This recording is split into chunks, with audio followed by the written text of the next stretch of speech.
ਵਾਹਿਗੁਰੂ ਜੀ ਕਾ ਖਾਲਸਾ ਵਾਹਿਗੁਰੂ ਜੀ ਕੀ ਫਤਿਹ।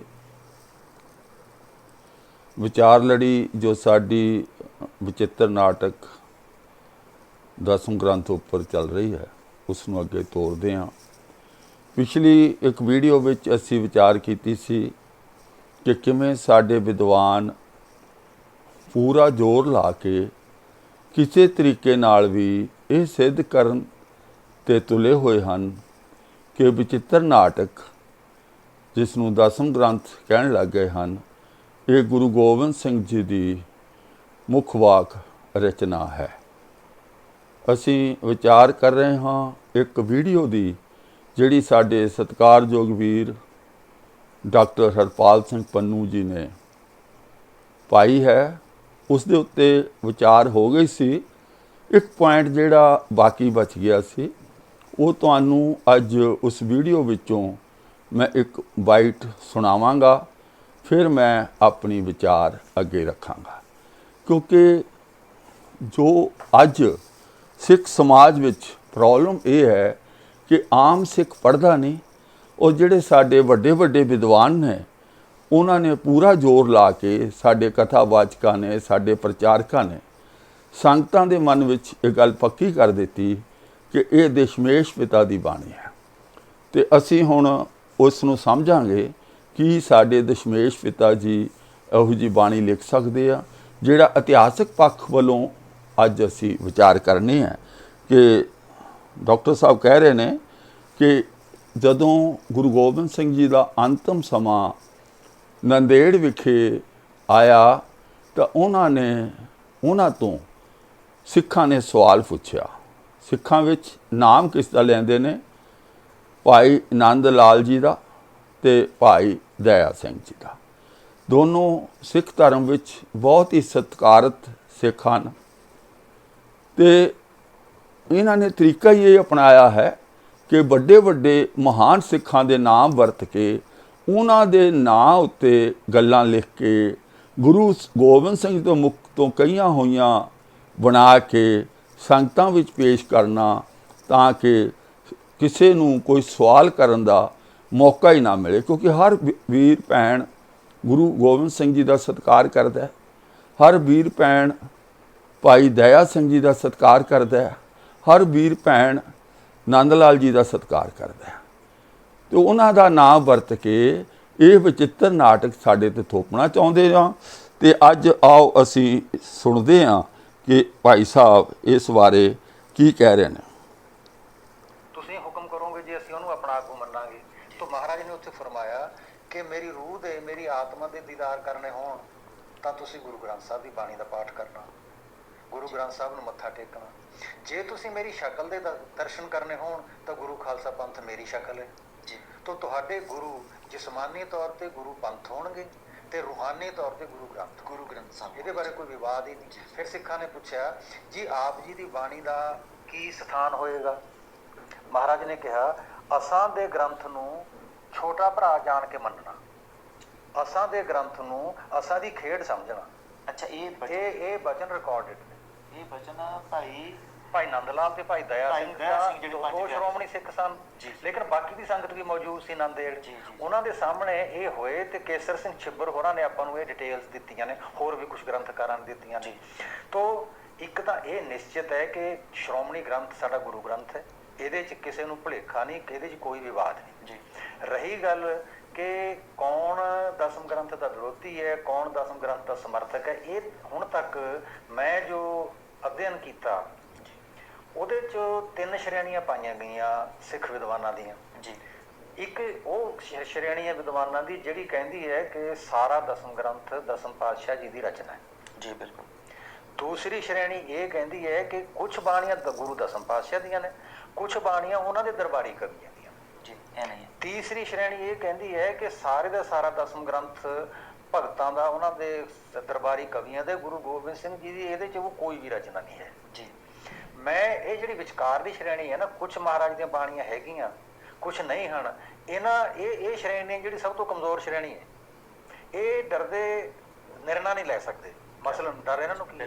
ਜੇ ਇਹ ਕਹਿ ਦੇਣ, ਇਹਨਾਂ ਦਾ ਮਨ ਇਹ ਹੈ ਕਿ ਕੋਈ ਬਾਣੀ ਵੀ ਗੁਰੂ ਜੀ ਦੀ ਨਹੀਂ ਹੈ, ਲੇਕਿਨ ਜੇ ਇਹ ਕਹਿਣਗੇ ਇਹ ਤਾਂ ਫਿਰ ਅੰਮ੍ਰਿਤ ਦੀਆਂ 3 ਬਾਣੀਆਂ ਨੇ ਜੀ ਬਿਲਕੁਲ ਫਿਰ ਨਿਤਨੇਮ ਦੀਆਂ ਬਾਣੀਆਂ ਨੇ ਅੰਮ੍ਰਿਤ ਦੀਆਂ ਬਾਣੀਆਂ ਨਿਤਨੇਮ ਦੀਆਂ ਬਾਣੀਆਂ ਦਸਮ ਗ੍ਰੰਥ ਚੋਂ ਨੇ ਜੀ ਤਾਂ ਫਿਰ ਇਹ ਨਿਤਨੇਮ ਵੀ ਨਿੰਦਣਗੇ ਤਾਂ ਫਿਰ ਇਹ ਅੰਮ੍ਰਿਤ ਵੀ ਭੰਗ ਹੁੰਦਾ ਇਹਦੇ ਨਾਲ ਤਾਂ ਇਉਂ ਡਰਦੇ ਮਾਰੇ ਇਹ ਕਿਸ ਤਰ੍ਹਾਂ ਦਾ ਧੁੰਦਲਾ ਜਿਹਾ ਸਟੈਂਡ ਲੈ ਲੈਂਦੇ ਨੇ ਵੀ ਨਾਲੇ ਤਾਂ ਨਿੰਦਿਆ ਕਰੀ ਜਾਈਏ ਆਪਾਂ ਨਾਲੇ ਬਚਦੇ ਵੀ ਰਹੀਏ ਨਾਲੇ ਬਚਦੇ ਵੀ ਰਹੀਏ ਤਾਂ ਰਾਦਰ ਜਿਹੜੇ ਕਹਿੰਦੇ ਨੇ ਵੀ ਅਸੀਂ ਤਾਂ ਇੱਕ ਵੀ ਪੰਕਤੀ ਨਹੀਂ ਮੰਨਦੇ ਦਸਮ ਪਾਤਸ਼ਾਹ ਦੀ ਇਹਦੇ 'ਚ ਉਹ ਕੋਈ ਸਟੈਂਡ ਤਾਂ ਹੈ ਉਹਨਾਂ ਦਾ ਬਿਲਕੁਲ ਦਲੀਲ ਉਹਨਾਂ ਦੀ ਅਸੀਂ ਮੰਨੀਏ ਨਾ ਮੰਨੀਏ ਦਲੀਲ ਉਹਨਾਂ ਦੀ ਨਿੱਗਰ ਹੈ ਕਿ ਕਮਜ਼ੋਰ ਹੈ ਸਾਰਥਕ ਹੈ ਕਿ ਨਿਰਾਰਥਕ ਇਹ ਦੂਸਰਾ ਪਾਸਾ ਹੈ ਲੇਕਿਨ ਇੱਕ ਉਹਨਾਂ ਦਾ ਸਟੈਂਡ ਤਾਂ ਹੈਗਾ ਤਾਂ ਇਹ ਤੁਸੀਂ ਹੁਣ ਤੁਹਾਡਾ ਪ੍ਰਸ਼ਨ ਇਹ ਹੋ ਸਕਦਾ ਵੀ ਕਿਹੜੇ ਕਿਹੜੇ ਉਹ ਲੋਕ ਨੇ ਜਿਹੜੇ ਉਹਦੇ ਫਿਰ ਜ਼ਿਆਦਾ ਘਾਤਕ ਨੇ ਜਿਹੜੇ ਸਟੈਂਡ ਹੀ ਨਹੀਂ ਕਰ ਸਟੈਂਡ ਹੀ ਨਹੀਂ ਲੈਂਦੇ ਹੁਣ ਇਹ ਦੇਖੋ ਤੁਸੀਂ ਵੀ ਆਪਾਂ ਜਰਾ ਨਜ਼ਰ ਮਾਰ ਲਈਏ ਜਿਹੜੇ ਵਿਦਵਾਨ ਇਹ ਕਹਿੰਦੇ ਨੇ ਜਾਂ ਸੰਸਥਾਵਾਂ ਇਹ ਕਹਿੰਦੀਆਂ ਨੇ ਵੀ ਸਾਰੀ ਬਾਣੀ ਗੁਰੂ ਦਸਮ ਪਾਤਸ਼ਾਹ ਦੀ ਹੈ ਉਹਦੇ ਵਿੱਚ ਸਾਰੀਆਂ ਗੁਰਦੁਆਰਾ ਕਮੇਟੀਆਂ ਉਹਦੇ ਵਿੱਚ ਸਾਰੀਆਂ ਟਕਸਾਲਾਂ ਸਮੇਤ ਦਮਦਮੀ ਟਕਸਾਲ ਦੇ ਡੇਰੇ ਨੇ ਕਲੇਰਾਂ ਵਾਲੇ ਡੇਰੇ ਨੇ ਨਾਨਕ ਸਰੀਏ ਨੇ ਨਿਹੰਗ ਜਥੇਬੰਦੀਆਂ ਤਰਨਾ ਦਲ ਵੀ ਵਿਧੀ ਚੰਦੀਏ ਵੀ ਬੁੱਢਾ ਦਲ ਵੀ ਇੱਥੋਂ ਤੱਕ ਕੂਕੇ ਵੀ ਮੰਨਦੇ ਨੇ ਕੂਕੇ ਮੰਨਦੇ ਨੇ ਨਿਹੰਗ ਸਿੰਘ ਤਾਂ ਆਪਣੀਆਂ ਛਾਉਣੀਆਂ 'ਚ ਦੋਵੇਂ ਗ੍ਰੰਥਾਂ ਦਾ ਪ੍ਰਕਾਸ਼ ਸਰਬਲੋ ਦਾ ਵੀ ਕਰਦੇ ਨੇ ਤੇ ਸਰਬਲੋ ਗ੍ਰੰਥ ਦਾ ਵੀ ਪ੍ਰਕਾਸ਼ ਕਰਦੇ ਨੇ ਦਮਦਮੀ ਟਕਸਾਲ ਹੁਣ ਤੱਕ ਪਹਿਲੋਂ ਸੰਤ ਤੇ ਮੈਂ ਬਾਬਾ ਗੁਰਬਚਨ ਸਿੰਘ ਵਕਤੇ ਵਕਤਾਂ ਤੋਂ ਵਾਬਸਤਾ ਦਮਦਮੀ ਟਕਸਾਲ ਜੀ ਉਦੋਂ ਸੰਤ ਕਰਤਾਰ ਸਿੰਘ ਜੀ ਸੰਤ ਜਰਨੈਲ ਸਿੰਘ ਜੀ ਹੁਣ ਬਾਬਾ ਹਰਨਾਮ ਸਿੰਘ ਜੀ ਧੁੰਮਾ ਹੁਣ ਤੱਕ ਇਹਨਾਂ ਗ੍ਰੰਥਾਂ ਦਾ ਪ੍ਰਕਾਸ਼ ਹੁੰਦਾ ਹੈ ਆਪਣੇ ਵਿਦਿਆਰਥੀਆਂ ਨੂੰ ਕਥਾਕਾਰੀ ਸਿਖਾਉਂਦੇ ਨੇ ਦਸਮ ਗ੍ਰੰਥ ਦੀ ਤੇ ਕਥਾ ਹੁੰਦੀ ਹੈ ਹੁੰਦੀ ਹੈ ਜੀ ਬਿਲਕੁਲ ਤੋਂ ਨਿਹੰਗ ਜਥੇਬੰਦੀਆਂ ਕਰਦੀਆਂ ਨੇ ਪ੍ਰਕਾਸ਼ 'ਚ ਕਥਾ ਕਰਦੀਆਂ ਨੇ ਤੋਂ ਜਿਹੜੇ ਸਾਡੇ ਸੋ ਇਹ ਤੁਸੀਂ ਜੋ ਵਿਚਾਰ ਹੈ ਡਾਕਟਰ ਹਰਪਾਲ ਸਿੰਘ ਪੰਨੂ ਜੀ ਦੇ ਸੁਣੇ ਨੇ ਉਹ ਗੱਲ ਕਰ ਰਹੇ ਨੇ ਕਿ ਆਖਰੀ ਸਮੇਂ ਜਦੋਂ ਨੰਦੇੜ ਵਿਖੇ ਭਾਈ ਦਇਆ ਸਿੰਘ ਤੇ ਭਾਈ ਨੰਦ ਲਾਲ ਜੀ ਨੇ ਸਵਾਲ ਕੀਤਾ ਕਿ ਹੁਣ ਤੁਹਾਤੋਂ ਬਾਅਦ ਵਿੱਚ ਅਸੀਂ ਕੀ ਕਰਾਂਗੇ ਪਹਿਲਾਂ ਤੁਹਾਡੇ ਦਰਸ਼ਨ ਕਰਦੇ ਸੀ ਤੁਹਾਡੇ ਨਾਲ ਗੱਲਬਾਤ ਕਰਦੇ ਸੀ ਉਹਨਾਂ ਨੇ ਕਿਹਾ ਕਿ ਭਾਈ ਹੁਣ ਮੇਰੇ ਤੋਂ ਬਾਅਦ ਵਿੱਚ ਮੇਰੀ ਜਿਹੜੀ ਜੋਤ ਹੈ ਉਹ ਗ੍ਰੰਥ ਵਿੱਚ ਤੇ ਸਰੀਰ ਮੇਰਾ ਪੰਥ ਵਿੱਚ ਜੇ ਮੇਰੇ ਸਰੀਰ ਦੇ ਦਰਸ਼ਨ ਕਰਨੇ ਤੇ ਪੰਥ ਦੇ ਦਰਸ਼ਨ ਕਰਨੇ ਇੱਕ ਗੱਲ ਹੋਰ ਇਹਨਾਂ ਨੇ ਇੱਥੇ ਕਹੀ ਕਿ ਅੱਗੇ ਉਹਨਾਂ ਨੇ ਸਵਾਲ ਇਹ ਕੀਤਾ ਸੀ ਕਿ ਜਿਹੜੀ ਤੁਹਾਡੀ ਬਾਣੀ ਹੈ ਉਹਦਾ ਕੀ ਰੁਤਬਾ ਹੋਏਗਾ ਤਾਂ ਉਹਦੇ ਜਵਾਬ ਵਿੱਚ ਗੁਰੂ ਸਾਹਿਬ ਦੇ ਮੁਖ ਵਿੱਚੋਂ ਇਹ ਗੱਲ ਕਢਵਾ ਰਹੇ ਹਨ ਸਾਡੇ ਗ੍ਰੰਥ ਨੂੰ ਛੋਟਾ ਭਾਈ ਕਰਕੇ ਜਾਣਨਾ ਸਾਡੇ ਗ੍ਰੰਥ ਨੂੰ ਛੋਟਾ ਭਾਈ ਕਰਕੇ ਜਾਣਨਾ ਹੁਣ ਮੈਂ ਇਹਦੇ ਤੇ ਸਵਾਲ ਇਹ ਕੀਤਾ ਸੀ ਕਿ ਭਾਈ ਅਸੀਂ ਇੱਕ ਪਾਸੇ ਭਾਈ ਮਨੀ ਸਿੰਘ ਦੀ ਚਿੱਠੀ ਦੁਆਰਾ ਇਹ ਸਿੱਧ ਕਰ ਰਹੇ ਹਾਂ ਕਿ ਮਾਤਾ ਸੁੰਦਰੀ ਜੀ ਨੂੰ ਉਹਨਾਂ ਨੇ ਚਿੱਠੀ ਲਿਖੀ ਉਹਦੇ ਵਿੱਚ ਲਿਖਿਆ ਸੀ 303 ਚਰਿੱਤਰ ਮਿਲ ਗਏ ਹਨ ਬਾਕੀ ਜਦੋਂ ਮਿਲ ਜਾਣਗੇ ਮੈਂ ਤੁਹਾਨੂੰ ਭੇਜ ਦੇਵਾਂਗਾ ਇਹਦਾ ਮਤਲਬ ਭਾਈ ਮਨੀ ਸਿੰਘ ਦੇ ਟਾਈਮ ਤੱਕ ਗੁਰੂ ਗੋਬਿੰਦ ਸਿੰਘ ਜੀ ਦਾ ਕੋਈ ਗ੍ਰੰਥ ਨਹੀਂ ਸੀ ਜੇ ਗ੍ਰੰਥ ਬਣਿਆ ਹੁੰਦਾ ਤੇ 303 ਚਰਿੱਤਰ ਕਿਉਂ ਉਹਦੇ ਵਿੱਚ ਤਾਂ 404 ਜਾਂ 405 ਚਰਿੱਤਰ ਹੋਣੇ ਸੀ ਤੇ ਬੜਾ ਕਲੀਅਰ ਹੈ ਜਿਹੜਾ ਗ੍ਰੰਥ ਉਦੋਂ ਤੱਕ ਬਣਿਆ ਹੀ ਨਹੀਂ ਉਸ ਗ੍ਰੰਥ ਦੇ ਬਾਰੇ ਗੁਰੂ ਗੋਬਿੰਦ ਸਿੰਘ ਜੀ ਕਿਵੇਂ ਕਹਿ ਸਕਦੇ ਆ ਕਿ ਮੇਰੇ ਗ੍ਰੰਥ ਨੂੰ ਛੋਟਾ ਭਾਈ ਕਰਕੇ ਮੰਨਣਾ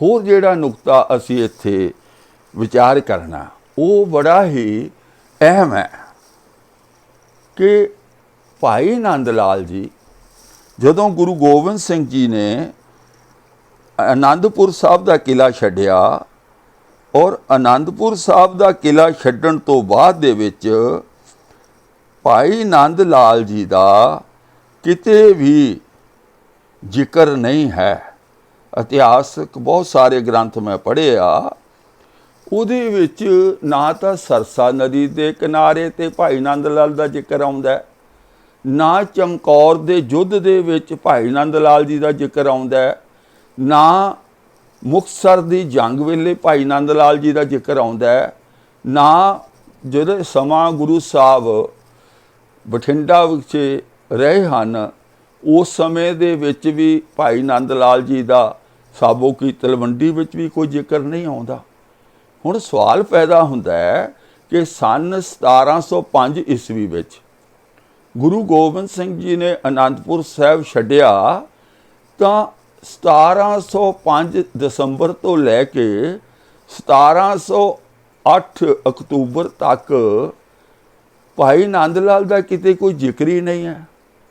ਇੱਕ ਗੱਲ ਮੈਂ ਹੋਰ ਸਪਸ਼ਟ ਕਰ ਦੇਵਾਂ, ਭਾਈ ਨੰਦ ਲਾਲ ਦੀ ਉਮਰ ਅਗਰ ਉਹ ਉਸ ਵੇਲੇ ਨੰਦੇੜ ਸਨ ਤਾਂ ਉਹਨਾਂ ਦੀ ਉਮਰ ਉਸ ਵੇਲੇ 75 ਸਾਲ ਬਣਦੀ ਹੈ, ਕਿਉਂਕਿ ਉਹਨਾਂ ਦਾ ਜਨਮ ਸੰਨ 1633 ਦਾ ਹੈ। ਸੰਨ 1633 ਤੋਂ ਸੰਨ 1708 ਈਸਵੀ ਤੱਕ 75 ਸਾਲ ਹੋ ਜਾਂਦੇ। 75 ਸਾਲ ਦਾ ਬਜ਼ੁਰਗ ਜਿਹੜਾ ਗੁਰੂ ਗੋਬਿੰਦ ਸਿੰਘ ਜੀ ਦੇ ਨਾਲ ਨਹੀਂ ਸੀ, ਔਰ ਉਸ ਸਮੇਂ ਨਾ ਤਾਂ ਰੇਲ ਗੱਡੀਆਂ ਸਨ, ਨਾ ਹਵਾਈ ਜਹਾਜ਼ ਸਨ, ਨਾ ਹੀ ਕੋਈ ਟੈਲੀਫੋਨ ਕਰਨ ਦਾ ਸਾਧਨ ਸੀ। ਗੁਰੂ ਗੋਬਿੰਦ ਸਿੰਘ ਜੀ ਆਪਣਾ ਕੋਈ ਨਿਸ਼ਾਨਾ ਮਿੱਥ ਕੇ ਤਾਂ ਆਏ ਨਹੀਂ ਸੀ ਕਿ ਕਿੱਥੇ ਜਾਣਾ। ਤੇ ਅਗਰ ਭਾਈ ਨੰਦ ਲਾਲ ਜੀ ਪਿੱਛੋਂ ਇਕੱਲੇ ਆਏ, ਉਹਨਾਂ ਨੇ ਗੁਰੂ ਗੋਬਿੰਦ ਸਿੰਘ ਨੂੰ ਕਿਵੇਂ ਲੱਭਿਆ? ਕਿਉਂਕਿ ਗੁਰੂ ਗੋਬਿੰਦ ਸਿੰਘ ਦੇ ਸਾਥ ਸੰਗ ਤਾਂ ਉਹ ਨਹੀਂ ਸਨ। ਕਿਤੇ ਵੀ ਇਤਿਹਾਸ ਵਿੱਚ ਜ਼ਿਕਰ ਨਹੀਂ ਕਿ ਭਾਈ ਨੰਦ ਲਾਲ ਜੀ ਗੁਰੂ ਗੋਬਿੰਦ ਸਿੰਘ ਜੀ ਦੇ ਨਾਲ ਸਨ। ਫਿਰ ਉਹ ਨੰਦੇੜ ਕਿਵੇਂ ਪਹੁੰਚ ਗਏ? ਬੜੀ ਸੋਚਣ ਵਿਚਾਰਨ ਵਾਲੀ ਗੱਲ ਹੈ ਕਿ ਇੱਕ 75 ਸਾਲ ਦਾ ਬਜ਼ੁਰਗ, ਨਾ ਗੱਡੀ ਮੋਟਰ, ਨਾ ਹਵਾਈ ਜਹਾਜ਼, ਨਾ ਕੋਈ ਹੋਰ ਕਮਿਊਨੀਕੇਸ਼ਨ ਦਾ ਸਾਧਨ, ਕਿਵੇਂ ਗੁਰੂ ਗੋਬਿੰਦ ਸਿੰਘ ਨੂੰ ਨੰਦੇੜ ਆ ਕੇ ਲੱਭ ਲਿਆ? ਸਿੱਧੀ ਜਿਹੀ ਗੱਲ ਆ, ਕਿਉਂਕਿ ਬਚਿੱਤਰ ਨਾਟਕ ਨੂੰ ਸਾਡੇ ਗਾਲ ਮੜਨਾ ਸੀ, ਇਸ ਕਰਕੇ ਇਹ ਇੱਕ ਨਕਲੀ ਡਾਇਲੌਗ ਬਣਾ ਲਿਆ। ਕੇਸਰ ਸਿੰਘ ਛਿੱਬੜ ਦੇ ਗ੍ਰੰਥ ਬਾਰੇ ਵੀ ਆਪਾਂ ਫਿਰ ਕਿਤੇ ਵਿਚਾਰ ਕਰਾਂਗੇ, ਕਿਵੇਂ ਉਸਨੇ ਸਾਨੂੰ ਹਿੰਦੂਤਵ ਵਿੱਚ ਦੁਬਾਰਾ ਡੁਬੋਇਆ ਹੈ, ਦੁਬਾਰਾ ਕਿਵੇਂ ਖਿੱਚ ਕੇ ਉਹਦੇ ਵਿੱਚ ਧੱਕਾ ਦਿੱਤਾ ਹੈ। ਕੇਸਰ ਸਿੰਘ ਛਿੱਬੜ ਦਾ ਜਦੋਂ ਪੂਰਾ ਗ੍ਰੰਥ ਅਸੀਂ ਪੜ੍ਹਾਂਗੇ ਪਤਾ ਲੱਗੂਗਾ ਕਿ ਉਹ ਗੁਰਮਤ ਹੈ ਜਾਂ ਮਨਮਤ ਹੈ। ਖੈਰ, ਇਹ ਇੰਨੀ ਮੈਂ ਗੱਲ ਕਰ ਦੇਵਾਂਗਾ ਤੇ ਕਿਸੇ ਬੰਦੇ ਨੂੰ ਵੀ ਸ਼ੱਕ ਹੋਏਗਾ ਵੀ ਯਾਰ ਕਹਾਣੀ ਬਣਾ ਰਹੇ ਹੋ, ਐਡੇ ਵੱਡੇ ਵਿਦਵਾਨ ਕਹਿ ਰਹੇ ਨੇ ਤੇ ਤੁਸੀਂ ਕਹਾਣੀ ਬਣਾ ਕੇ ਸੁਣਾ ਰਹੇ ਹੋ, ਤੁਹਾਡੀ ਗੱਲ ਨੂੰ ਅਸੀਂ ਕਿੱਦਾਂ ਮੰਨ ਜਾਈਏ? ਆਓ ਅਸੀਂ ਇੱਕ ਜਿਸ ਗ੍ਰੰਥ ਦੀ ਅੱਜ ਕੱਲ੍ਹ ਬਹੁਤ ਚਰਚਾ ਹੈ, ਉਸ ਦਾ ਨਾਂ ਹੈ ਪ੍ਰਾਚੀਨ ਪੰਥ ਪ੍ਰਕਾਸ਼, ਜਿਹੜਾ ਸਰਦਾਰ ਰਤਨ ਸਿੰਘ ਭੰਗੂ ਵੱਲੋਂ ਲਿਖਿਆ ਗਿਆ ਹੈ। ਤੇ ਅੱਜ ਕੱਲ੍ਹ ਸਾਡੇ ਕਾਰਜਕਾਰੀ ਜਥੇਦਾਰ ਅਕਾਲ ਤਖਤ ਸਾਹਿਬ ਦੇ ਗਿਆਨੀ ਹਰਪ੍ਰੀਤ ਸਿੰਘ ਵੀ ਇਸ ਗ੍ਰੰਥ ਵਿੱਚੋਂ ਬਹੁਤ ਸਾਰੀਆਂ ਉਦਾਹਰਨਾਂ ਦੇ ਕੇ ਕਈ ਨਵੇਂ ਜੋ ਮਾਮਲੇ ਸੰਗਤ ਸਾਹਮਣੇ ਲਿਆ ਰਹੇ, ਜਿਵੇਂ ਬੱਕਰੇ ਨੂੰ ਝਟਕਾ ਕੇ ਖਾਧਾ ਜਾ ਸਕਦਾ ਹੈ। ਉਹਨਾਂ ਦੀ ਵੀਡੀਓ ਬਹੁਤ ਵਾਇਰਲ ਹੋਈ ਹੈ, ਬਹੁਤ ਸੰਗਤਾਂ ਵਿੱਚ ਪ੍ਰਚਲਿਤ ਹੈ, ਅਖਬਾਰਾਂ ਵਿੱਚ ਵੀ ਬਿਆਨ ਆਇਆ ਹੈ। ਸੋ ਇਹੀ ਗ੍ਰੰਥ ਹੈ ਪ੍ਰਾਚੀਨ ਪੰਥ ਪ੍ਰਕਾਸ਼। ਆਓ ਅਸੀਂ ਜਾਣਦੇ ਹਾਂ ਪ੍ਰਾਚੀਨ ਪੰਥ ਪ੍ਰਕਾਸ਼ ਦਾ ਕਰਤਾ ਰਤਨ ਸਿੰਘ ਭੰਗੂ ਕੀ ਗੱਲ ਕਰਦੇ ਨੇ। आओ सुनिए।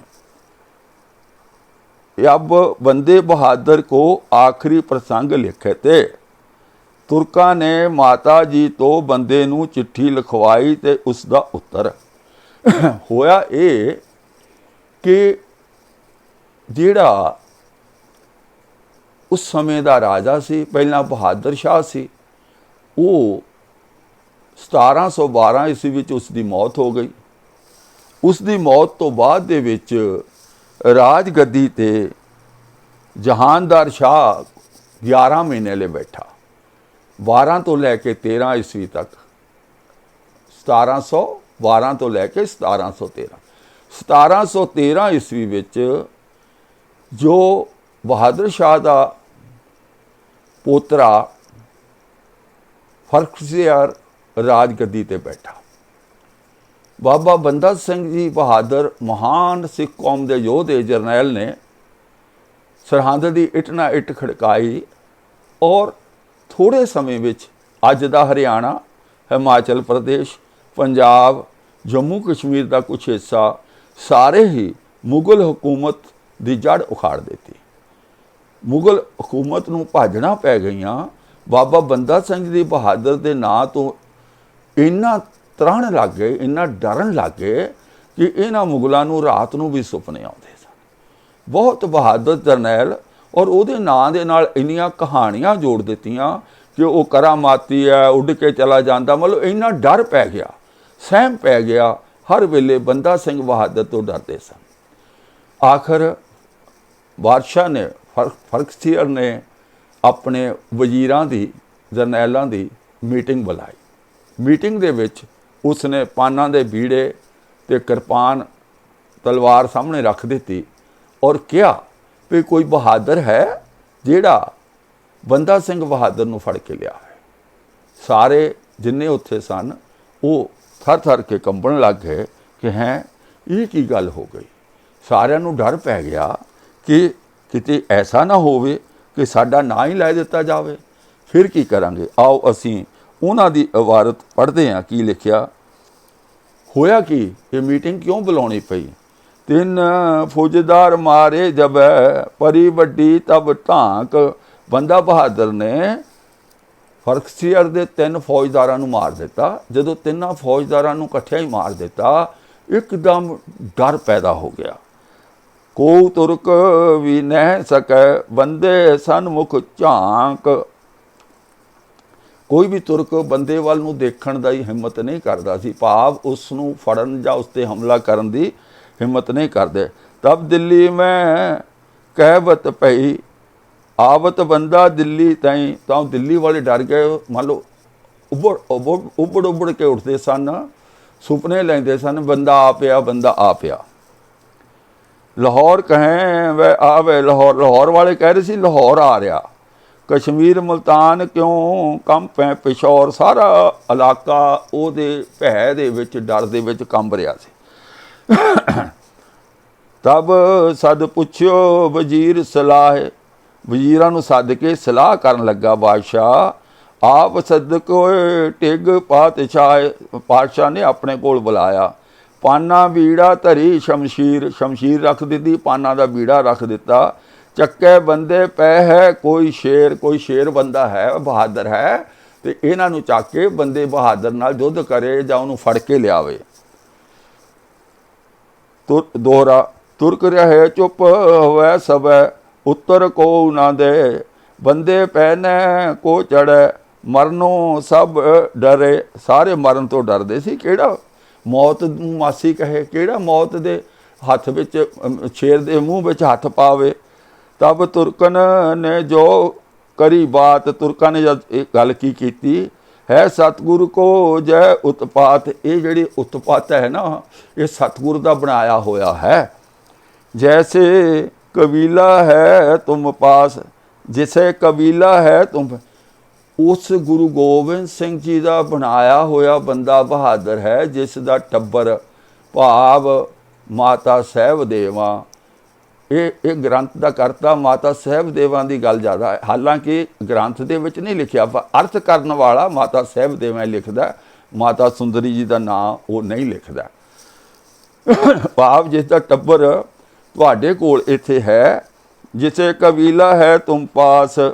ਕਰਾਇਓ ਹੈ ਇਹ ਮੁਲਕ ਹੈ ਨਾਸ। ਇਸ ਬੰਦੇ ਬਹਾਦਰ ਨੇ ਮੁਲਕ ਦਾ ਨਾਸ਼ ਕਰ ਦਿੱਤਾ। ਉਸੀ ਤੇ ਉਨ ਮਨੇ ਕਰਾਵੋ। ਮਾਤਾ ਜੀ ਤੋਂ ਮਨਾ ਕਰਾਵੋ। ਉनको ਹੈ ਸਿੱਖ ਕਹਿ ਹਟਵਾਵੋ। ਇਸ ਸਿੱਖ ਸੁਨੇਹਾ ਭੇਜਣ ਤਾਂ ਕਿ ਔਰ ਬਾਕੀ ਜਿਹੜੇ ਸਿੱਖ ਉਹਦਾ ਸਾਥ ਦੇ ਰਹੇ ਨੇ ਉਹਨਾਂ ਨੂੰ ਕਹੋ ਵੀ ਬੰਦਾ ਸਿੰਘ ਬਹਾਦਰ ਦਾ ਸਾਥ ਛੱਡ ਦਿਓ। कैद करावो हमरे पाही। उनको है सिख कह हटवावो। जे माता उन्हें हटावे नहीं।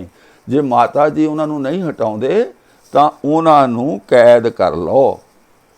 तां बहादुर तां फरखसीअर ने ये कहा भी ये तो गल गलत है, उन्हां दे साडे ते बहुत परोपकार है, इस करके कैद करने वाली गल तां नहीं है। पर बंदे बहादुर नूं फड़न लई ਤੁਹਾਡੀ ਸਲਾਹ ਮੈਂ ਮੰਨ ਲੈਣਾ ਕਿ ਉਹ ਕਹਾਣੀ ਇਹ ਬਣਾਈ ਉਹਨਾਂ ਨੇ ਕਿ ਮਾਤਾ ਜੀ ਨੂੰ ਇਹ ਗੱਲ ਸਮਝਾਓ ਵੀ ਜਿਹੜੇ ਕੰਮ ਲਈ ਬੰਦੇ ਬਹਾਦਰ ਨੂੰ ਭੇਜਿਆ ਸੀ ਸਾਹਿਬਜ਼ਾਦਿਆਂ ਦੀ ਸ਼ਹੀਦੀ ਦਾ ਬਦਲਾ ਲੈਣ ਲਈ ਉਹ ਲੈ ਲਿਆ, ਪਹਾੜੀ ਰਾਜਿਆਂ ਨੂੰ ਸਬਕ ਸਿਖਾਉਣ ਲਈ ਉਹ ਵੀ ਕਰ ਲਿਆ। ਹੁਣ ਉਹ ਸ਼ਾਂਤੀ ਨਾਲ ਬੈਠ ਜਾਏ, ਉਹਨੂੰ ਗੁਜ਼ਾਰੇ ਜੋਗਾ ਅਸੀਂ ਪੈਸਾ ਧਨ ਦੇ ਦੇਵਾਂਗੇ ਔਰ ਉਹ ਸਾਨੂੰ ਰਾਜ ਸੁਖੀ ਸਾਂਦੀ ਕਰਨ ਦੇਵੇ। अब हम पास उस लियो बुलाए, साढ़े कोल ਉਹਨੂੰ बुला लो, उसकी गुजर उस देवें लाए, ਜਿਹੜਾ ਉਹਦਾ ਗੁਜ਼ਾਰਾ ਪੈਸੇ ਚਾਹੀਦੇ ਨੇ ਜਗੀਰ ਲਾ ਦਾਂਗੇ, ਪੈਸੇ ਦੇ ਦਾਂਗੇ। ਨਾਲੇ ਆਵੇਂ ਪਰਬਤੀ ਚੱਲ, ਉਹ ਮਾਤਾ ਜੀ ਨੂੰ ਇਹ ਵੀ ਦੱਸੋ ਕਿ ਪਹਾੜੀ ਰਾਜੇ ਵੀ ਚੱਲ ਕੇ ਆਉਣਗੇ, ਉਹਨਾਂ ਨਾਲ ਵੀ ਤੁਹਾਡੀ ਗੱਲ ਕਰਾ ਦਾਂਗੇ। उनकी तुम स्यों करावों गल, इस लपेट में माता कहो। ਇਹ ਸੁਨੇਹਾ ਸਾਰਾ ਦੇ ਕੇ ਭਾਈ ਨੰਦ ਲਾਲ ਜੀ ਨੂੰ ਭੇਜਿਆ ਸੀ। ਇਸ ਗ੍ਰੰਥ ਦਾ ਕਰਤਾ ਕੀ ਲਿਖ ਰਿਹਾ ਕਿ ਭਾਈ ਨੰਦ ਲਾਲ ਨੂੰ ਇਹ ਕੰਮ ਦਿੱਤਾ ਗਿਆ ਸੀ।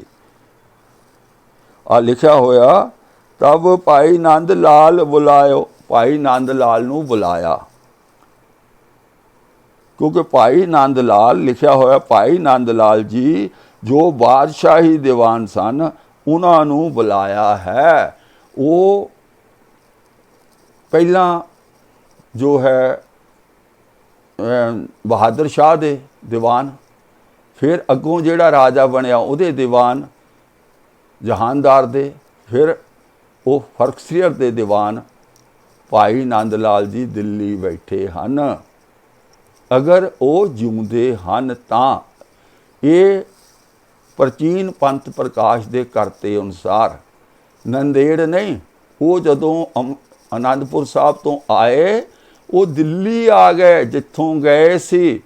ਇਹ ਇਸ ਇਤਿਹਾਸਕ ਪੱਖ ਦੀ ਬਹੁਤ ਡੂੰਘਾਈ ਨਾਲ ਖੋਜ ਕਰਨ ਦੀ ਲੋੜ ਹੈ ਕਿ ਭਾਈ ਨੰਦ ਲਾਲ ਜੀ ਗੁਰੂ ਗੋਬਿੰਦ ਸਿੰਘ ਜੀ ਦੇ ਕੋਲ ਇਹ ਬਹਾਨਾ ਬਣਾ ਕੇ ਜਾਂ ਇਹ ਗੱਲ ਕਰਕੇ ਗਏ ਸਨ ਕਿਉਂਕਿ ਔਰੰਗਜ਼ੇਬ ਉਸ ਨੂੰ ਮਾਰਨਾ ਚਾਹੁੰਦਾ ਸੀ ਜਾਂ ਮੁਸਲਮਾਨ ਬਣਾਉਣਾ ਚਾਹੁੰਦਾ ਸੀ। ਤੇ ਹੁਣ ਉਹੋ ਹੀ ਭਾਈ ਨੰਦ ਲਾਲ ਜਦੋਂ ਔਖ ਭੀੜ ਪਈ ਗੁਰੂ ਗੋਬਿੰਦ ਸਿੰਘ ਜੀ ਤੇ, ਉਹ ਦਿੱਲੀ ਦਰਬਾਰ ਵਿੱਚ ਹਾਜ਼ਰ ਹੋ ਗਏ। ਉਹਦੀ ਉਦਾਹਰਣ, ਉਹਦਾ ਪ੍ਰੂਫ ਆ ਗ੍ਰੰਥ ਹੈ। ਪ੍ਰਾਚੀਨ ਪੰਥ ਪ੍ਰਕਾਸ਼ ਕਹਿ ਰਿਹਾ ਕਿ ਭਾਈ ਨੰਦ ਲਾਲ ਦਿੱਲੀ ਦੀਵਾਨ ਦੀ ਡਿਊਟੀ ਕਰ ਰਹੇ ਸਨ। ਉੱਥੇ ਚੀਫ ਸੈਕਟਰੀ ਜਾਂ ਸੈਕਟਰੀ ਲੱਗ ਗਏ ਸਨ, ਅੱਜ ਦੇ ਬੋਲੀ ਵਿੱਚ ਗੱਲ ਕਰਨੀ ਹੋਵੇ ਤਾਂ। ਕਿਹੜੇ ਰਾਜੇ ਦੀ, ਬਾਦਸ਼ਾਹ ਦੀ? ਜਿਹੜਾ ਸਿੱਖਾਂ ਦੇ ਦੁਸ਼ਮਣ ਸਨ, ਜਿਹੜੇ ਸਿੱਖਾਂ ਨੂੰ ਫੜ ਕੇ ਮਾਰਦੇ ਸਨ, ਉਹਨਾਂ ਦੇ ਰਾਜ ਪ੍ਰਬੰਧ ਵਿੱਚ ਦੀਵਾਨ ਸਨ ਭਾਈ ਨੰਦ ਲਾਲ ਜੀ। ਇਹ ਗੱਲ ਹੈ, ਆ ਜਿਹੜਾ ਜ਼ਿਕਰ ਕੀਤਾ ਇੱਥੇ, ਇਹ 1713 ਈਸਵੀ ਤੋਂ ਬਾਅਦ ਦਾ ਹੈ। 1705 ਤੇ 1713 ਈਸਵੀ ਤੱਕ ਦੇ ਸਮੇਂ ਦਾ ਭਾਈ ਨੰਦ ਲਾਲ ਜੀ ਕਿੱਥੇ ਸਨ, ਕੀ ਹੋਇਆ, ਕੋਈ ਖਬਰ ਨਹੀਂ ਹੈ। ਸੋ ਭਾਈ ਨੰਦ ਲਾਲ ਜੀ ਇਹ ਸੁਨੇਹਾ ਲੈ ਕੇ ਗਏ, ਹੱਥ ਜੋੜ ਜੋ ਕਰੋ ਅਰਦਾਸ। ਉਹਨੇ ਹੱਥ ਜੋੜ ਕੇ ਅਰਦਾਸ ਕੀਤੀ, ਬੰਦੇ ਤੁਮਰੋ ਸਭ ਕੰਮ ਕੀਓ। ਉਹ ਮਾਤਾ ਜੀ ਨੂੰ ਕਿਹਾ, ਬੰਦੇ ਨੇ ਸਾਰੇ ਕੰਮ ਕਰ ਦਿੱਤੇ ਆ ਤੇ ਹੁਣ ਉਹਨਾਂ ਨੂੰ ਇੱਥੇ ਬੁਲਾ ਲਵੋ। ਉਨਕੀ ਤੁਮ ਸਿਉ ਕਰਾਵੋ ਗੱਲ, ਇਸ ਲਪੇਟ ਮੈਂ ਮਾਤਾ ਕਹਿਓ। ਮਾਤਾ ਜੀ ਉਹਨਾਂ ਦੀਆਂ ਗੱਲਾਂ ਵਿੱਚ ਆ ਗਈ। ਕੀ ਕਿਹਾ? ਮਾਤਾ ਨੇ ਇਮ ਉੱਤਰ ਦਿਓ, ਵੈ ਹਮਰੀ ਕਬ ਮਾਨੇ ਬਾਤ। ਬੰਦਾ ਬਹਾਦਰ ਮੇਰੀ ਗੱਲ ਕਦੋਂ ਮੰਨਦਾ? ਉਹਦੇ ਕੋਲ ਤਾਂ ਬੇਅੰਤ ਫੌਜ ਹੈ, ਉਹ ਤਾਂ ਆਪਣੀ ਮਰਜ਼ੀ ਦਾ ਮਾਲਕ ਹੈ, ਮੇਰੀ ਗੱਲ ਨਹੀਂ ਮੰਨਦਾ। ਬਹੁਤ ਫੌਜ ਵੈ ਰਖਤਾ ਜਾਤ ਦੋਹਰਾ, ਵੈ ਸਦਿਓ ਕਬ ਆਈ ਹੈ ਜੋ ਪਾਤਸ਼ਾਹੀ ਚੋਰ। ਆ ਜਿਹੜੀ ਗੱਲ, ਇਹ ਹਰ ਗੱਲ ਦੇ ਵਿੱਚ ਬਰੂਦ ਹੈ, ਐਟਮ ਬੰਬ ਹੈ। ਇਹਨਾਂ ਜਿਹਨਾਂ ਗ੍ਰੰਥਾਂ ਨੂੰ ਅਸੀਂ ਇਹ ਕਹਿੰਦੇ ਹਾਂ ਕਿ ਸਾਡੇ ਇਹ ਇਤਿਹਾਸਕ ਸਰੋਤ ਹਨ। ਮਾਤਾ ਜੀ ਦੇ ਮੁੱਖ ਵਿੱਚੋਂ ਬੰਦੇ ਬਹਾਦਰ ਬਾਰੇ ਇਹ ਸ਼ਬਦ ਕਢਾਏ ਨੇ ਕਿ ਬੰਦਾ ਬਹਾਦਰ ਬਾਦਸ਼ਾਹ ਦਾ ਚੋਰ ਹੈ, ਕਿਉਂਕਿ ਉਸਨੇ ਬਹੁਤ ਸਾਰੀ ਬਾਦਸ਼ਾਹ ਦੀ ਫੌਜ ਮਾਰੀ ਹੈ। ਉਸ ਬਹਾਦਰ ਜਰਨੈਲ ਨੂੰ ਇਹ ਗ੍ਰੰਥ ਦਾ ਕਰਤਾ ਚੋਰ ਮਾਤਾ ਜੀ ਦੇ ਮੁਖ ਵਿੱਚੋਂ ਕਢਵਾ ਰਿਹਾ। ਦੁਬਾਰਾ ਫਿਰ ਮੈਂ ਪੜ੍ਹ ਦਿੰਨਾ। ਵੈ ਸਦਿਓ ਕਬ ਆਏ ਹੈ ਜੋ ਪਾਤਸ਼ਾਹੀ ਚੋਰ, ਵਿਨ ਪਕੜਿਓ ਕਬ ਆਏ ਹੈ ਫੌਜਨ ਕੇ ਵਿਨ ਜ਼ੋਰ। ਮਾਤਾ ਜੀ ਕਹਿ ਰਹੇ ਨੇ ਕਿ ਫੌਜਾਂ ਦੇ ਜ਼ੋਰ ਨਾਲ ਉਹਨੂੰ ਫੜ ਲਿਆ ਉਹ ਤਾਂ ਠੀਕ ਆ, ਉਹ ਤੁਹਾਡਾ ਚੋਰ ਆ, ਤੁਹਾਡਾ ਉਹ ਗੁਨਾਹਗਾਰ ਹੈ, ਉਹ ਇੱਦਾਂ ਨਹੀਂ। ਉਹ ਮਾਤਾ ਜੀ ਬੰਦਾ ਸਿੰਘ ਬਹਾਦਰ ਨੂੰ ਚੋਰ ਗੁਨਾਹਗਾਰ ਕਹਿ ਰਹੇ ਹਨ। ਤਬ ਨੰਦ ਲਾਲ ਸੁਨਤ ਜੋ ਭਾਖੀ, ਨੰਦ ਲਾਲ ਨੇ ਇਹ ਗੱਲ ਸੁਣ ਕੇ ਕੀ ਕਿਹਾ? ਮੰਨੇ ਨਾ ਮੰਨੇ ਤੁਮ ਬਣੇ ਹੈ ਆਖੀ। ਵੀ ਤੁਸੀਂ ਆਪਣਾ ਕੰਮ ਕਰਦੇ ਹੋ, ਤੁਸੀਂ ਕਹਿ ਦਿਓ ਆਪਣੇ ਸਿਰੋਂ ਬੁਲਾ ਲਾਹੋ, ਉਹ ਮੰਨੇ ਨਾ ਮੰਨੇ ਉਹਦੀ ਮਰਜ਼ੀ ਆ। ਨਹੀਂ ਤਾਂ ਨਾਲ ਇਹ ਵੀ ਕਹਿ ਦਿੱਤਾ ਹੋਣਾ ਵੀ ਬਾਦਸ਼ਾਹ ਤੇ ਜਿਹੜੇ ਵਜ਼ੀਰ ਹੈ ਤੁਹਾਨੂੰ ਕੈਦ ਕਰਨ ਨੂੰ ਕਹਿੰਦੇ ਆ, ਜੇ ਤੁਸੀਂ ਚਿੱਠੀ ਨਾ ਲਿਖੀ ਫਿਰ ਤੁਹਾਨੂੰ ਜੇਲ੍ਹ ਵਿੱਚ ਬੰਦ ਕਰ ਦੇਣਾ, ਕੈਦ ਕਰ ਲੈਣਾ, ਤੇ ਤੁਸੀਂ ਆਪਣੇ ਗਲੋਂ ਬੁਲਾ ਲਾਹੋ। ਮੰਨੇ ਨਾਹੀ ਜੋ ਤੁਮਰੀ ਬਾਤ, ਨਿਕਸ ਜਾਏ ਤਿਸ ਕੀ ਕਰਾਮਾਤ। ਉਹਦੀ ਕਰਾਮਾਤ ਸਾਰੀ ਨਿਕਲ ਜਾਊ ਜੇ ਤੁਹਾਡੀ ਗੱਲ ਨਾ ਮੰਨੋ। ਜੋ ਨਾ ਲਿਖੋ ਤੋ ਸ਼ਾਹ ਰਸਾਵੈ, ਜੇ ਨਹੀਂ ਲਿਖਦੇ ਤਾਂ ਸ਼ਾਹ ਬਾਦਸ਼ਾਹ ਜਿਹੜਾ ਫਰਕਸੀਅਰ ਰਸਾਵੈ ਗੁੱਸੇ ਹੋ ਜੂ, ਭਾਵ ਡਰਾਵਾ ਦਿੱਤਾ ਫਿਰ ਤੁਹਾਨੂੰ ਜੇਲ੍ਹ ਵਿੱਚ ਬੰਦ ਕਰ ਦੂ। ਉਹ ਜਾਣੇ ਇਨ ਸੱਦਿਓ ਆਵੇ, ਉਹਦੇ ਮਨ ਵਿੱਚ ਇਹ ਹੈ ਕਿ ਤੁਹਾਡੇ ਸੱਦਣ ਤੇ ਉਹ ਆ ਜਾਊਗਾ। ਤੁਮ ਲਿਖ ਭੇਜੋ ਆਪਣੀ ਓਰ, ਮੰਨੇ ਨਾ ਮੰਨੇ ਵੈ ਆਪਣੇ ਜ਼ੋਰ। ਮੰਨੇ ਜਾਂ ਨਾ ਮੰਨੇ ਉਹਦੀ ਗੱਲ ਹੈ। ਤੁਮ ਆਪਣੀ ਸਿਰ ਖਰੋਈ ਸੁਰਖਰੋਈ ਕਰੋ, ਤੁਸੀਂ ਆਪਣੇ ਸਿਰ ਤੋਂ ਬੁਲਾ ਲਾ ਦਿਓ, ਸੁਰਖਰੂ ਹੋ ਜਾਓ। ਭਾਵੇਂ ਮੰਨੇ ਭਾਵੇਂ ਬਹੁ ਲੜੋ, ਜਾਂ ਉਹ ਮੰਨੇ ਭਾਵੇਂ ਲੜੇ, ਤੁਸੀਂ ਆਪਣਾ ਕੰਮ ਕਰਦੇ। ਕੋਈ ਮੈਂ ਤਾਂ ਚਿੱਠੀ ਲਿਖ ਦਿੱਤੀ, ਉਹ ਨਹੀਂ ਮੰਨਦਾ ਤਾਂ ਮੈਂ ਕੀ ਕਰਾਂ। ਤੋ ਮਾਤਾ ਨੰਦ ਲਾਲੋ ਭਾਖੀ, ਤਾਂ ਮਾਤਾ ਨੇ ਨੰਦ ਲਾਲ ਨੂੰ ਭਾਖੀ ਕਿਹਾ। ਕੀ ਕਿਹਾ? ਲਿਖ ਭੇਜੋ ਹਮ ਨਾ ਮੈਂ ਰਾਖੀ, ਤੁਸੀਂ ਲਿਖ ਕੇ ਭੇਜ ਦਿਓ ਚਿੱਠੀ ਤੇ ਮੇਰੇ ਨਾਂ ਤੇ ਲਿਖ ਦਿਓ ਤੇ ਮੈਂ ਕੀ ਕਰ। ਮਾਤਾ ਕਹਿਓ ਅਬ ਤੂੰ ਲਿਖ ਦੇ, ਮੋਹਰ ਗੁਰੂ ਕੀ ਤੂੰ ਲਾ ਦੇ, ਗੁਰੂ ਦੀ ਮੋਹਰ ਲਾ ਦੇ। ਪਇਓ ਹੀ ਤਯੋ ਹੀ ਕੀਨ ਭਾਈ ਨੰਦ ਲਾਲ, ਉਸੇ ਤਰ੍ਹਾਂ ਭਾਈ ਨੰਦ ਲਾਲ ਨੇ ਕੀਤਾ। ਜਿੱਦਾਂ ਕਹੀਦਾ ਨਾ ਵੀ ਲਿਖਦੇ ਜਿੱਥੇ ਦਸਤਖਤ ਕਰਾਉਣੇ ਕਰਾ ਲਓ। ਬੰਦਾ ਸਿੰਘ ਬਹਾਦਰ ਨੂੰ ਸਰੈਂਡਰ ਕਰਨ ਲਈ ਮਾਤਾ ਜੀ ਕਹਿ ਰਹੇ ਨੇ। ਇਹ ਹਰ ਕਾਰਨਰ ਤੇ ਬੜੀ ਡੂੰਘਾਈ 'ਚ ਵਿਚਾਰ ਕਰਨ ਦੀ ਲੋੜ ਹੈ ਕਿ ਅਨੰਦਪੁਰ ਸਾਹਿਬ ਦਾ ਕਿਲ੍ਹਾ ਛੱਡਿਆ, ਮਾਤਾ ਗੁਜਰੀ ਜੀ ਜੋ ਹੈ ਸਰਹੰਦ ਵਿੱਚ ਸ਼ਹੀਦ ਹੋ ਗਏ, ਬੱਚੇ ਸ਼ਹੀਦ ਹੋ ਗਏ, ਗੁਰੂ ਗੋਬਿੰਦ ਸਿੰਘ ਜੀ ਸਾਰਾ ਪੰਜਾਬ, ਹਰਿਆਣਾ, ਦਿੱਲੀ, ਰਾਜਸਥਾਨ, ਮੱਧ ਪ੍ਰਦੇਸ਼, ਯੂਪੀ ਲੰਘ ਕੇ ਤਾਂ ਉਹ ਮਹਾਰਾਸ਼ਟਰ 'ਚ ਆ ਗਏ। ਮਾਤਾਵਾਂ ਦਿੱਲੀ ਆ ਗਈਆਂ ਭਾਈ ਮਨੀ ਸਿੰਘ ਨਾਲ। ਇਹ ਇਤਿਹਾਸ ਸਾਨੂੰ ਪੜ੍ਹਾਇਆ ਗਿਆ, ਇਹ ਸਾਨੂੰ ਸਮਝਾਇਆ ਗਿਆ।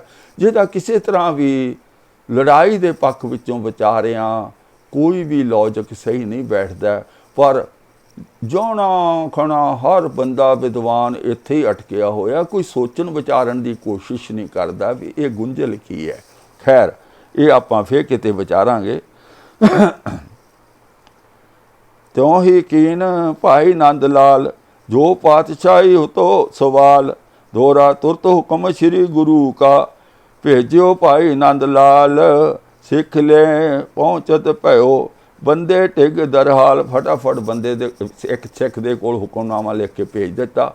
ਬੰਦੇ ਕੋਲ ਪਹੁੰਚ ਗਿਆ ਤਾਂ ਬੰਦੇ ਚਿੱਠਾ ਸੁਣ ਕਹਿਓ, ਕਿਆ ਤ੍ਰਿਆ ਕੀ ਬਾਤ। ਉਹ ਕਹਿੰਦਾ ਵੀ ਇਸਤਰੀਆਂ ਦੀ ਕਿਹੜੀ ਗੱਲ ਹੈ। ਅਸਲ ਵਿੱਚ ਜੇ ਤੁਸੀਂ ਥੋੜ੍ਹੀ ਜਿਹੀ ਅਗਰ ਤੁਸੀਂ ਫੌਜ ਬਾਰੇ ਥੋੜ੍ਹਾ ਬਹੁਤ ਵੀ ਜਾਣਦੇ ਹਾਂ ਤੇ ਫੌਜ ਦੀਆਂ ਨੀਤੀਆਂ ਹੁੰਦੀਆਂ, ਉਹਦੀਆਂ ਪਲੈਨਿੰਗਾਂ ਹੁੰਦੀਆਂ, ਉਹਦੇ ਕੋਈ ਸਿਸਟਮ ਹੁੰਦਾ। ਹੁਣ ਜੇ ਦੇਖਿਆ ਜਾਵੇ ਮਾਤਾ ਸਾਹਿਬ ਦੇਵਾਂ ਇੱਕ ਬਾਲ ਉਮਰ ਵਿੱਚ ਉਹ ਗੁਰੂ ਗੋਬਿੰਦ ਸਿੰਘ ਦੇ ਕੋਲ ਆਏ ਔਰ ਹਾਲੇ ਕੋਈ ਜ਼ਿਆਦਾ ਉਮਰ ਨਹੀਂ ਹੈ, ਲੜਾਈ ਦਾ ਕੋਈ ਤਜਰਬਾ ਨਹੀਂ ਹੈ। ਹੁਣ ਜਿਸ ਬੰਦੇ ਨੂੰ ਗੁਰੂ ਗੋਬਿੰਦ ਸਿੰਘ ਜੀ ਨੇ ਸਾਰੀਆਂ ਤਾਕਤਾਂ ਦੇ ਕੇ ਭੇਜਿਆ ਵੀ ਉਹਨੂੰ ਪਤਾ ਲੜਾਈ ਕਿਵੇਂ ਕਰਨੀ, ਕਵੀ ਕਿੱਦਾਂ ਕਿਸੇ ਨਾਲ ਸਮਝੌਤਾ ਕਰਨਾ। ਔਰ ਅਚਾਨਕ ਅੱਧੀ ਗੱਲ ਵਿੱਚੋਂ ਕੋਈ ਆਪਣੀ ਗੱਲ ਤੁਹਾਡੇ ਤੇ ਥੋਪ ਦੇਵੇ ਤੇ ਕੋਈ ਵੀ ਸਮੇਂ ਦਾ ਜਰਨੈਲ ਉਸ ਨੂੰ ਨਹੀਂ ਮੰਨੇਗਾ। ਉਸ ਦੀ ਆਪਣੀ ਪਲੈਨਿੰਗ ਹੈ। ਉਹ ਐਂ ਥੋੜ੍ਹੀ ਕਿ ਅਚਾਨਕ ਸਭ ਕੁਝ ਚੱਲਦਾ ਉਹ ਤੁਸੀਂ ਉਹਨੂੰ ਕਹੋ ਵੀ ਅੱਗੇ ਨਹੀਂ ਵਧਣਾ, ਅੱਗੇ ਨਹੀਂ ਜਾਣਾ। ਜਿੱਦਾਂ ਅਸੀਂ ਹਿੰਦੁਸਤਾਨ ਦੇ ਇਤਿਹਾਸ ਬਾਰੇ ਪੜ੍ਹਦੇ ਹਾਂ ਵੀ ਜੰਮੂ ਕਸ਼ਮੀਰ ਨੂੰ ਕਬਜ਼ੇ ਵਿੱਚ ਲੈ ਰਹੇ ਸਨ, ਫੌਜਾਂ ਨੂੰ ਰੋਕ ਦਿੱਤਾ, ਹੁਣ ਉਹ ਜਿੱਥੇ ਸੀਗਾ ਉੱਥੇ ਰਹਿ ਗਿਆ, ਜਿਹੜਾ ਉੱਧਰ ਸੀ ਉੱਧਰ ਰਹਿ ਗਿਆ। ਕਹਿਣ ਦਾ ਮਤਲਬ ਅਚਾਨਕ ਕੋਈ ਆਰਡਰ ਕਰ ਦੇਣਾ ਬਿਨਾਂ ਫੌਜੀ ਜਰਨੈਲਾਂ ਦੀ ਸਲਾਹ ਮਸ਼ਵਰੇ ਤੋਂ ਇਹ ਕਿਸੇ ਤਰ੍ਹਾਂ ਵੀ ਲੜਾਈ ਦੇ ਪੱਖ ਵਿੱਚ ਯੋਗ ਨਹੀਂ ਹੁੰਦਾ। ਇਹ ਠੀਕ ਨਹੀਂ ਹੁੰਦਾ ਕਿਉਂਕਿ ਉਹਨੇ ਪਲੈਨਿੰਗ ਬਣਾਈ ਹੈ, ਤੁਸੀਂ ਕਹੋ ਜੀ ਬਸ ਕਰੋ, ਇਹ ਕੋਈ ਗੱਲ ਥੋੜ੍ਹੀ ਬਣੀ। ਤੇ ਬਾਬਾ ਬੰਦਾ ਸਿੰਘ ਬਹਾਦਰ ਨੂੰ ਸਾਰੀਆਂ ਨਸੀਹਤਾਂ, ਸਾਰੀਆਂ ਇੰਸਟਰਕਸ਼ਨਾਂ ਦੇ ਕੇ ਗੁਰੂ ਗੋਬਿੰਦ ਸਿੰਘ ਜੀ ਨੇ ਭੇਜਿਆ ਸੀ। ਉਹਨੇ ਕੀ ਕਰਨਾ, ਉਹ ਜਰਨੈਲ ਹੈ ਔਰ ਉਸਨੇ ਕਰਕੇ ਵੀ ਦਿਖਾਇਆ। ਪਰ ਸਾਡੇ ਆਪਣਿਆਂ ਨੇ ਬੰਦਾ ਸਿੰਘ ਬਹਾਦਰ ਦੀ ਬੇੜੀਆਂ ਵਿੱਚ ਵੱਟੇ ਪਾਏ। ਅੱਜ ਸਾਡਾ ਉਹ ਸਬਜੈਕਟ ਨਹੀਂ ਹੈ, ਪਰ ਮੈਂ ਜੋ ਦੱਸਣਾ ਚਾਹੁੰਦਾ ਭਾਈ ਨੰਦ ਲਾਲ ਦੀ ਗੱਲ ਇੱਥੇ ਆਪਾਂ ਇਹਨੂੰ ਇੰਨਾ ਹੀ ਨਿਬੇੜ ਦਿੰਦੇ ਹਾਂ ਕਿ ਬੰਦਾ ਸਿੰਘ ਬਹਾਦਰ ਨੇ ਮਾਤਾ ਦੀ ਚਿੱਠੀ ਦੀ ਪਾਲਣਾ ਨਹੀਂ ਕੀਤੀ, ਉਹ ਹੁਕਮ ਨਹੀਂ ਮੰਨਿਆ। ਮੈਂ ਇਹ ਸਿਰਫ ਪ੍ਰਸੰਗ ਇਸ ਲਈ ਸੁਣਾਇਆ ਕਿ ਇਸ ਗ੍ਰੰਥ ਅਨੁਸਾਰ ਤੇ ਭਾਈ ਨੰਦ ਲਾਲ ਆਨੰਦਪੁਰੋਂ ਆ ਕੇ ਮੁੜ ਕੇ ਬਾਦਸ਼ਾਹ ਦੇ ਦਰਬਾਰ 'ਚ ਦੀਵਾਨ ਲੱਗ ਗਏ ਸੀ। ਜਿਹੜੇ ਅਹੁਦੇ ਤੋਂ ਉਹ ਗਏ ਸਨ,